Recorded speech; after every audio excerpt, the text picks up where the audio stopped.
터지면 끝장, 현금 살포 또 살포. 중국에 대한 이야기입니다. 요즘 중국은 돈을 어마무시하게 풀고 있습니다. 사람들이 전의 전술이라고 합니다. 인의 전술에 빗대서 전의 전술로 지금 시장의 위기를 타개하려고 한다. 이렇게 많은 시장 전문가들이 이야기하고 있어요. 돈을 장난 아니게 풀어요. 이거 한번 보세요. 중국의 대출 우대금리 LPR입니다. 1년 만기 신규 대출 기준인데 금리 내렸습니다. 3.35%를 3.10%로 0.25%포인트 내렸습니다. 지금까지 내리더라도 여러분 0.25%포인트로 급격하게 내린 적은 거의 없습니다. 거의 없습니다. 그런데 지금 굉장히 빠른 속도로 내린다는 이야기예요. 지금 보시면 2024년 6월에 3.45%가 3.35%로 0.1%포인트 내린 데 거쳤잖아요. 마찬가지로 2023년 7월과 8월 사이에도 보면 3.35%가 3.45%로 0.1%포인트 내리는 데 거쳤습니다. 그런데 지금은 0.25%.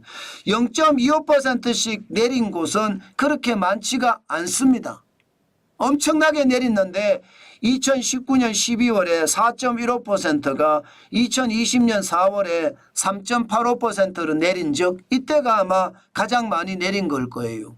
그런데 지금 내리는 게 그만큼 돈을 많이 푼다. 금리를 내린다는 것은 여러분 싼 이자가 되니까 돈 빌려서 집을 사든지 소비를 하든지 하라는 뜻이에요. 1년 만기 신규 대출 같은 경우는 일반적으로 생활비로 써라. 가정 운영비로 써라. 가게 운영비로 써라. 예, 그리고 기업의 운영비로 써라. 그런 뜻이거든요. 그렇게 돈을 풀고 있습니다. 마찬가지로 5년 만기 LPR 대출 우대금리도 지금 0.25%포인트 내렸습니다. 9월에 3.85%가 3.60%로 떨어졌습니다. 야, 이게 5년 만기니까 주택담보대출의 기준이 되는 거거든요. 돈 빌려 집 사라는 거예요. 돈 빌려 집 사라.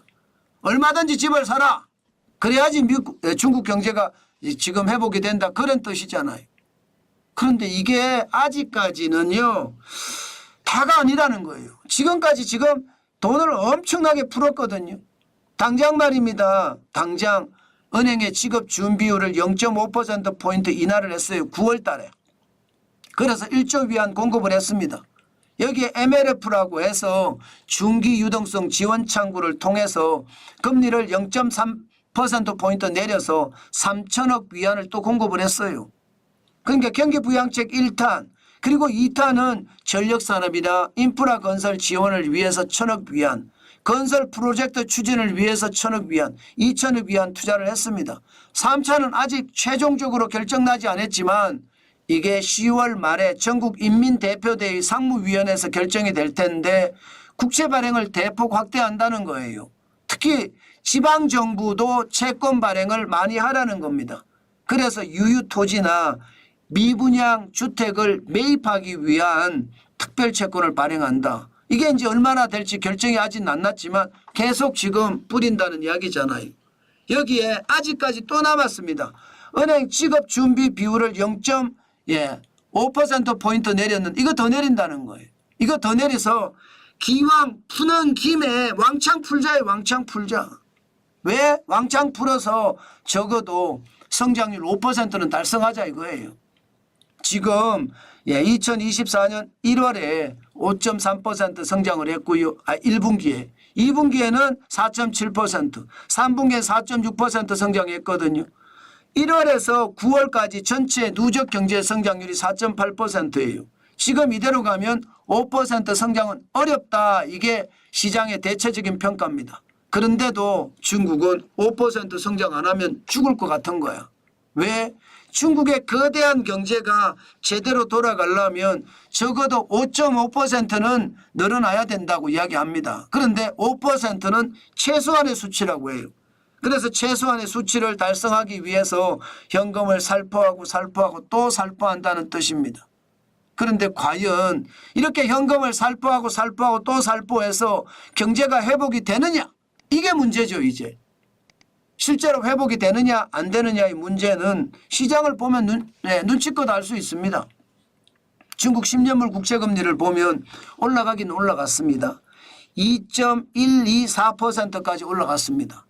지난 9월 18일에 2.038로 최악을 기록을 했거든요.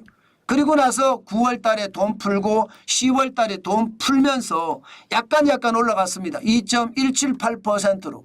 그러다가 10월 18일에 다시 2.080%로 떨어지니까 다시 금리를 인하한 거예요. 그래서 2.124% 올려놨거든요. 여러분 보시는 것처럼 국채금리가 안 올라가죠. 뭐 당연할 수는 있습니다. 당연할 수는 있어요. 무슨 얘기냐고. 금리를 내렸으니까 채권의 금리는 내려가는 거 당연하다 이렇게 생각을 합니다. 그러나 내려가도 너무 많이 내려간 거죠. 너무 많이.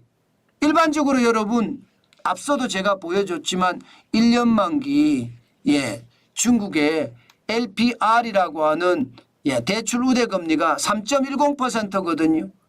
그리고 5년 만기는 3.60%고요. 그러면 국채금리 이게 시장금리를 그대로 반영한다고 하는 게 국채금리잖아요. 그런데 2.124%예요. 낮아도 너무 낮죠.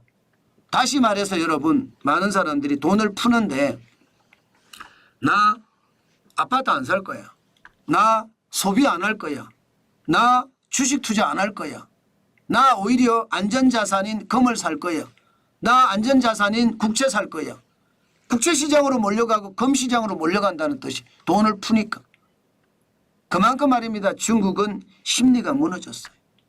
그러니까 돈을 푼다고 했는데도 불구하고 상해 종합주가지수는 3268.11이잖아요. 별로 안 올라갔습니다.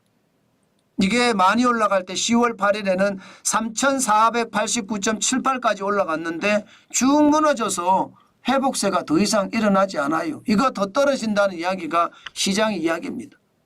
여러분 일시적으로 돈을 푸는 것은요. 경기를 살릴 수 있는 마중물이 될 수도 있는 것은 사실이에요. 그런데 마중물이 되면 누군가 심리를 개선해 주고 그 심리가 경제를 팡팡 돌아가게 만들어야 되거든요. 금을 사지 않고 채권을 사지 않고 소비하는 그런 방향으로 가야 돼요. 그런데 그게 개선이 안 된 것은 근본적인 문제가 해결이 안 되고 있다는 거예요. 돈을 풀지만 근본적인 문제가 해결이 안 되니까 시장의 마중물 역할을 못한다는 겁니다. 그럼 근본적인 문제가 뭐냐? 미중 충돌이죠. 뭐.